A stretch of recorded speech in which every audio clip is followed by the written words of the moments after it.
Veño desde o Courel, terra de lobos, e ali aprendín moitas cousas. Aprendín, por exemplo, que para defenderse do lobo, os homes usamos sempre a intelixencia, non a violencia como agora. Este aparato era suficiente para que os lobos todos da contorna escapasen, porque tiñan medo. Despois se inventaron outras cousas similares.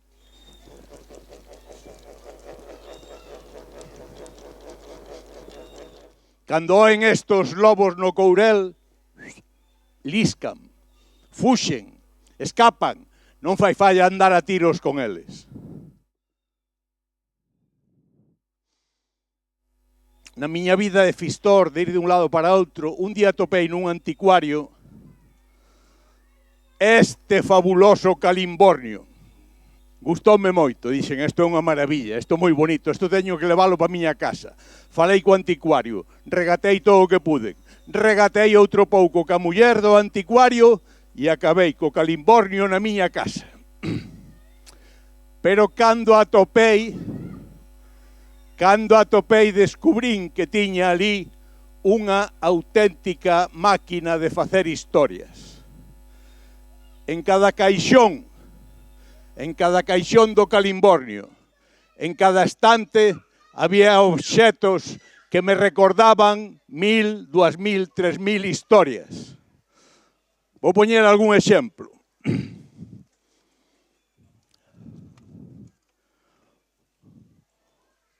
Os zocos das 7 leguas. Hai que telos encadeados que senón fuxen de seguida. Que máis había por ali? A ver son capaz de... Sí, mirade.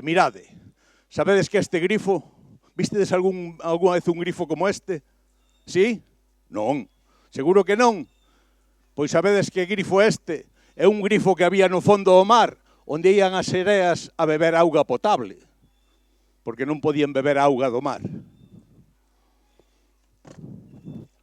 Sabedes que é isto? Un xoguete moi vello. Oi! Unha escaleira de Xacobe. Sí, que cando subes neva e cando baixas chove. Había que máis había por... Sí, mirade o que aquí había. O espello da verdade que estaba roto, e só quedaba o espello da mentira. Había... Sí.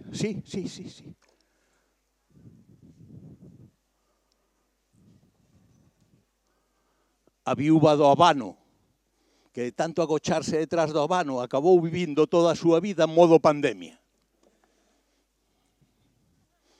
Había máis cousas. Había historia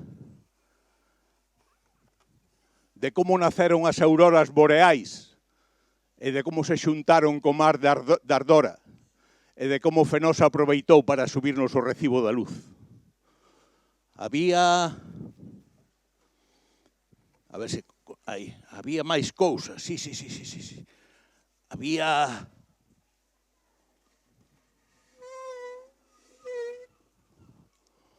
O cruceiro da Pontevella, onde Cristo mailo demo xugaban as ánimas do purgatorio subastado. Tantas ánimas que se libraban de ir ao inferno. Teño que dicir que Cristo facía bastantes trampas nestas partidas, sí. Realmente daba por baixo. Había... Sí. Había a historia de como se perdeu a chave que todo abre. E desde aquela foi imposible topar cousas todas. Estaba a historia do zapateiro, que sempre equivocaba as formas, e os seus veciños tiveron que acostumbrarse a andar así. É verdadeiramente complicado, pero todos os veciños daquel pobo andaban así, cos pés cruzados. Estaban tamén as caixas de música, unha habitación nun pazo, no que había un montón de caixas de música que xogaban todas ao mesmo tempo. E daban as sortes e as resortes. Quen adiviñaba as melodías que tocaban tiña boa sorte. Quen non, morrían poucos días. Había, sí.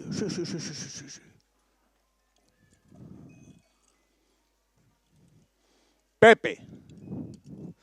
Pepe era o taberneiro da taberna do Unicornio, do Corno Revirado. Colleulle esa taberna a Felipe da Mancia.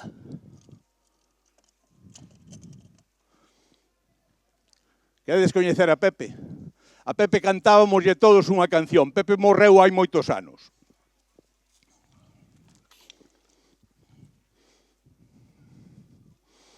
Queredes aprender comigo a canción que lle cantábamos a Pepe cando íbamos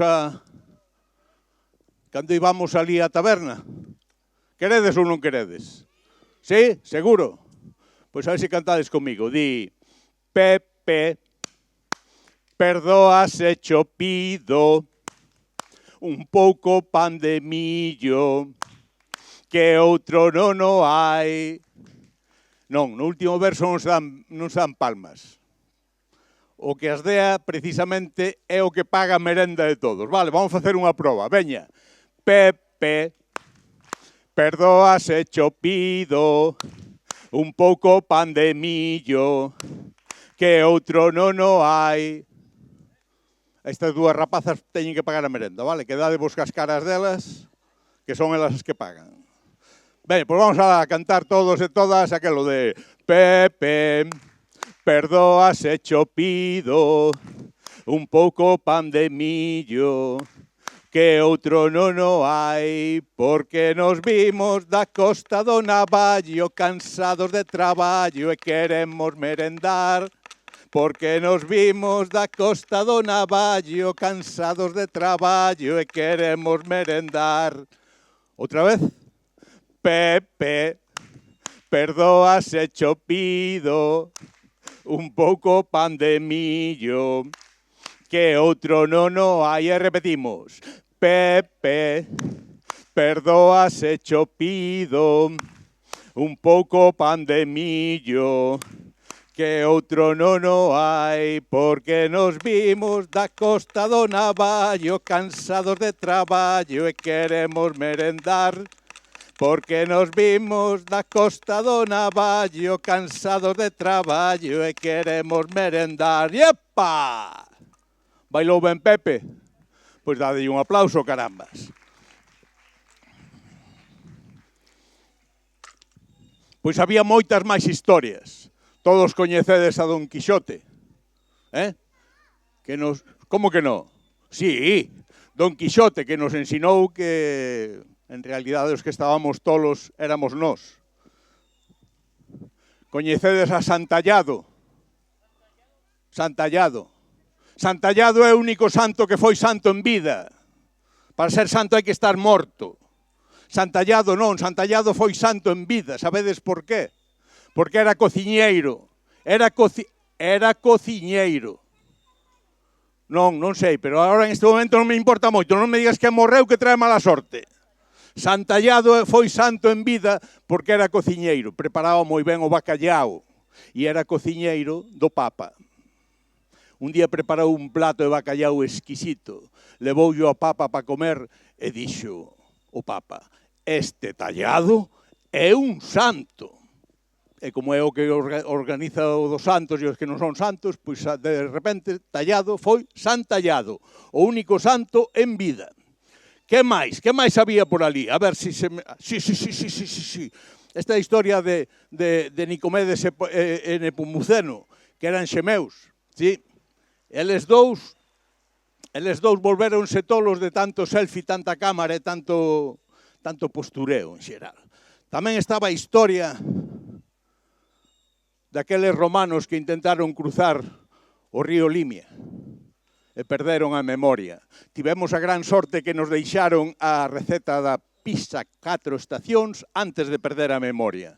E despois descubriron, sabedes que descubriron? Que para volver xa sea a Roma ou Ítaca, é mellor deixarse guiar polas estrelas ou por un bo compás antes que polo GPS. Pero a historia que máis me chamou a atención é a que me trae hoxe aquí. Sabedes a cal é? Unha historia que había dentro dunha botella. Non son os sponsors estes, é unha casualidade. Os sponsors son os de Veronia. Unha historia que había dentro dunha sonora botella de anís.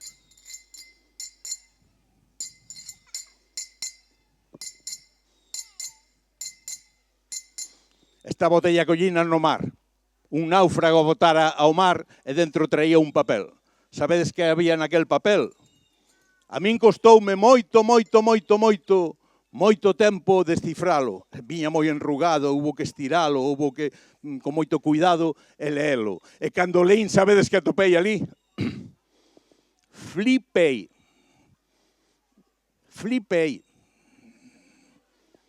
E máis, alucinei pepinillos. Estaba a verdadeira historia de Peito de Lobo. E hoxe estou aquí para contarvos os primeiros capítulos da verdadeira historia de Peito de Lobo. Alto aí! Alto! Quen anda aí? Ui. Que pasa aquí? Alto! Alto! Alto! Oi! Número! Veña vostede aquí! Aquí estou, meu sarxento, aquí estou, sí, as súas ordes, pero podía facer o favor de chamarme Pepe como todo o mundo, porque xa estou falto deso de número, e sendo eu só, pois tranquilamente me pode chamar Pepe. A calar, número! Estamos aquí para cumprir con noso deber, sí.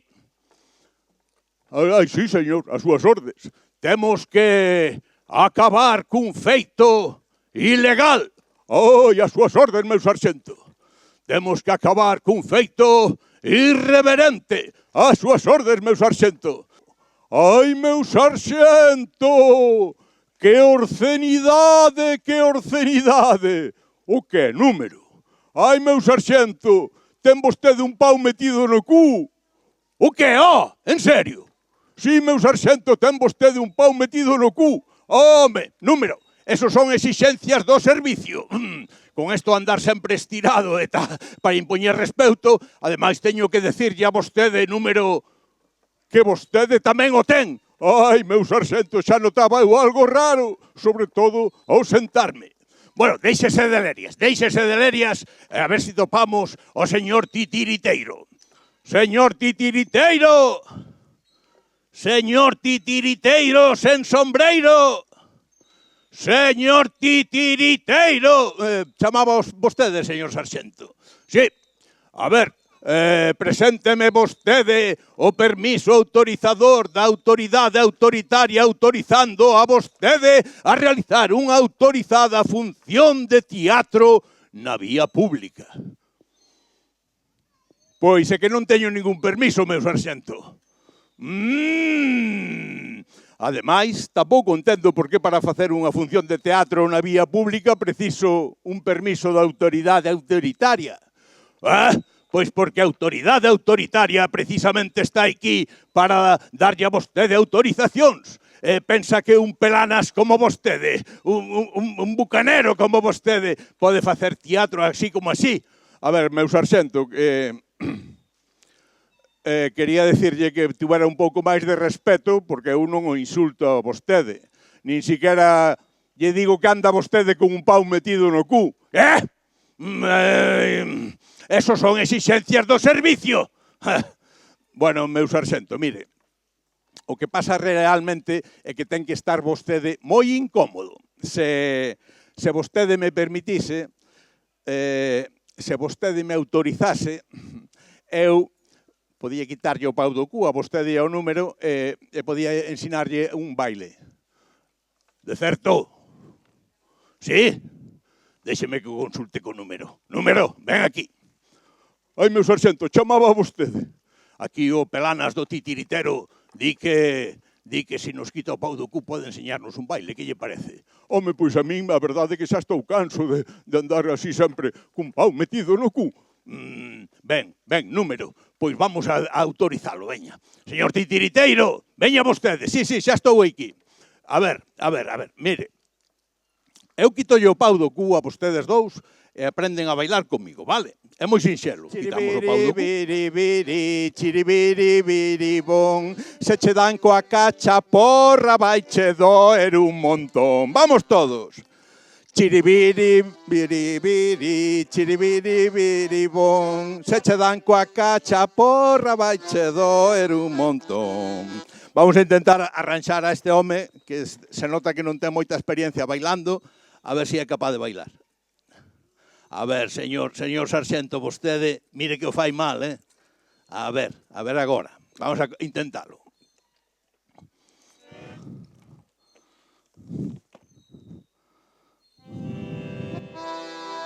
Naceu o peito de lobo dun feito singular, dobo dunha galiña que non o poido chocar. Chiribiribiribiri, chiribiribiribon, se che dan coa cacha porra vai che doer un montón. Chiribiribiribiri, chiribiribiribon, se che dan coa cacha porra vai che doer un montón.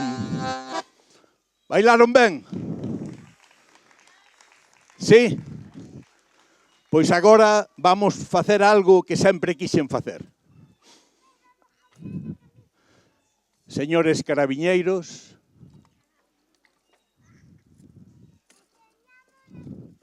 vamos a convidar aos carabiñeiros a ver o espectáculo. Vale?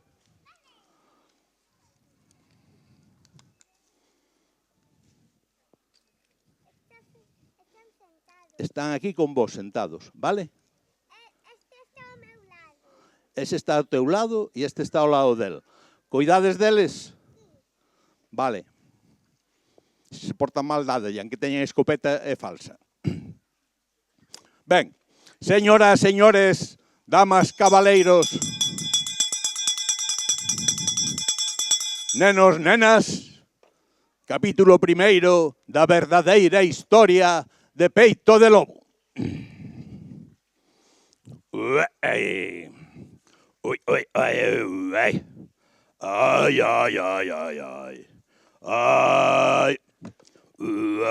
que fame traigo, que fame traigo.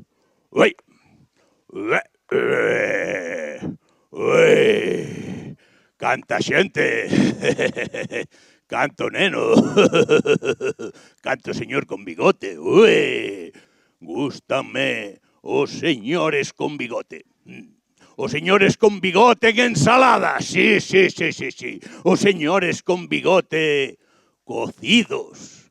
Os señores con bigote fritidos. Os señores con bigote asados, os señores con bigote con patacas, mesmo me gusta moitísimo,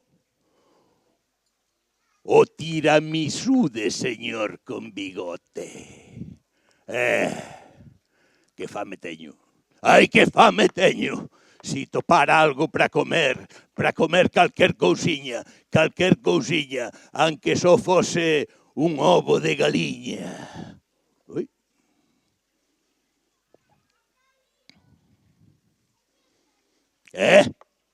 Vistedes un ovo de galiña? Como? Vistedes ou non vistedes un ovo de galiña? Un toro? Onde hai un toro? Como que un toro? Ese non é un tolo, ese é Ero. Que va? Oye, un ovo de galiña. Un ovo de galiña. Un ovo de galiña. A min tamén me gustan moito os ovos de galiña. Gústame os ovos de galiña cocidos, sí. os ovos de galiña fritidos, os ovos de galiña con casca, sin casca, ao forno, con patacas, sin patacas.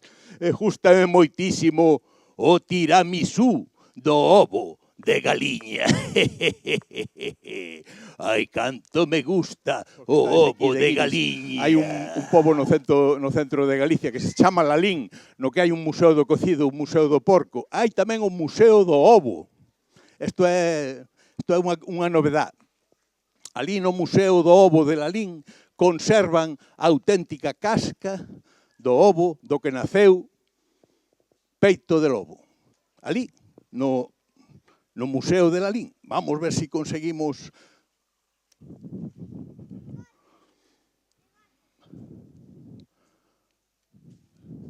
Era un ovo descomunal.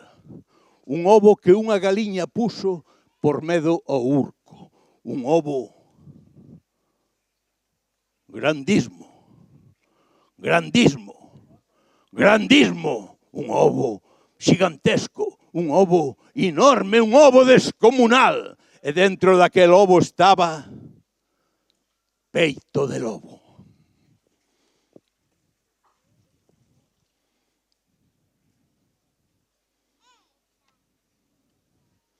Sacámoslo do Museo do Ovo porque non lle corresponde a él, senón ao ovo estar ali. Peito de lobo. Un títere de cachaporra. Sabedes o que é un títere de cachaporra? Como que non? Seguro que non sabedes. Un títere de cachaporra é un títere que leva unha cachaporra na man. Oi! Unha cachaporra como esta, vale? Uei, echa! Sí, non, tío, pero a cabeza é miña.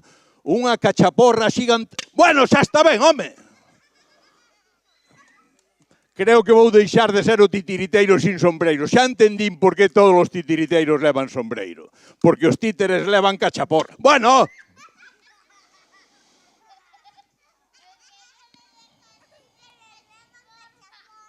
Ben,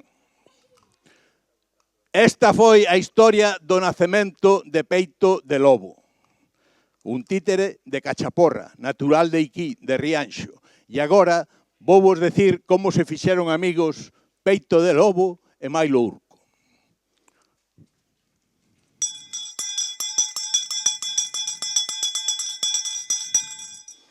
Capítulo 2. Das primeiras amistades de peito de lobo. Oi, oi, oi, oi, oi, oi, oi. Oi, oi, oi, oi, oi, oi, oi, que fame sigo tendo. E non topo ningún señor con bigote pa fritilo. Oi, oi, oi, oi, oi, oi, oi, oi. Oi, vai, oi.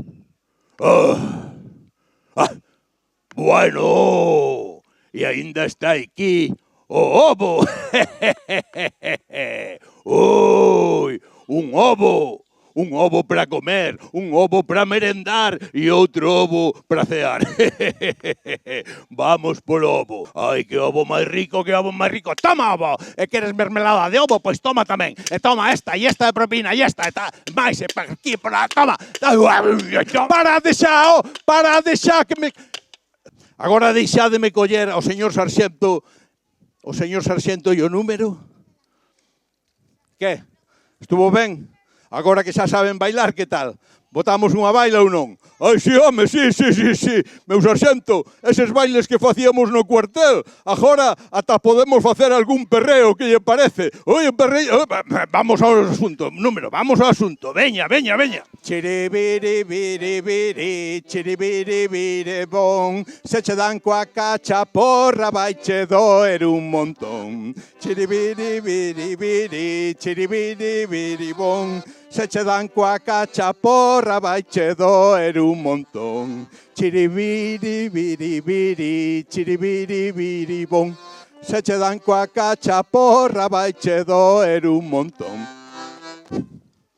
Moitas grazas.